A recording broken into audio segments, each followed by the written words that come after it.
It's a $150 billion industry and the second largest criminal enterprise worldwide. And it's happening right here in Omaha. It happens in hotels, it happens in private homes, it happens in personal cars. It can really happen anywhere. Human trafficking, people being coerced to engage in a commercial sex act through fraud, force, or a threat of violence. The average lifespan of a person that's trafficked is 7 years.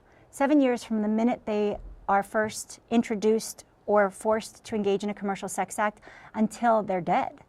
And it's death by homicide, by suicide, or by some type of illness. Former FBI agent Anna Brewer and now a training consultant with Women's Fund Omaha says in the last year, more than 2,200 unique individuals were for sale here in Omaha. The abusers can be anybody, and that's the misperception in the community. Oftentimes people have an image or an idea of who they think is a trafficker and who they think is a buyer. Brewer says studies prove the victim could be anyone, even children. She says 80% of the transactions are happening online and 20% in brick and mortar buildings. Literally, if you have a smartphone or an electronic device, within a few clicks, you can upload your image, upload your advertisement, and literally sit and wait for the phone to ring. A study done by Creighton University between 2015 and 2016 suggests that human trafficking remains a huge issue in Omaha. They've identified some gaps in the services in the community. And one of the gaps is that the community fails to recognize this is happening. People are not educated on the subject. But not anymore. Now organizations in Omaha are working together to educate the community on how to spot human trafficking and eventually put a stop to it. Another huge market in Omaha is West Omaha. Dodge Street up to Maple, down to Center, and from about 680 out to maybe 180th or 204th Street is where the demand is.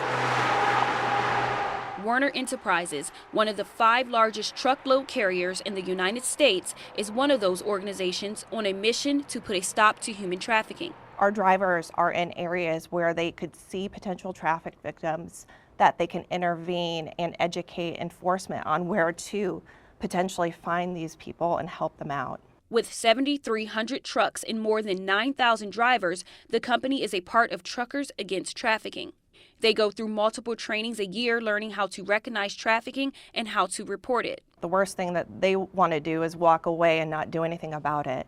If they even think that there's a potential victim there, they want to make that call. Sakura Yodugawa Campbell is a human trafficking survivor who now uses her story to educate others. I think if somebody were to have approached me and said, "This is not safe, you need to get out," I probably would have laughed in their face. Yodugawa Campbell says 12 years ago she was in an abusive relationship where her boyfriend would take her paychecks. In order to get my money back, I would have to either have sex with him while somebody else watched, have sex with somebody else while he watched, do the swingers thing. She says traffickers prey on the vulnerable. I was what I consider to be a very strong person.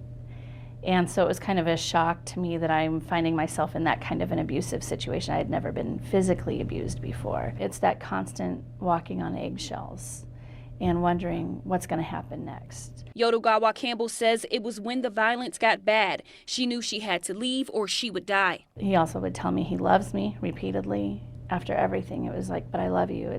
I love you so much, and this is why I do this." Now working as a crime victim advocate, Yodugawa Campbell says she's spreading the message to stop human trafficking. You're not buying sex.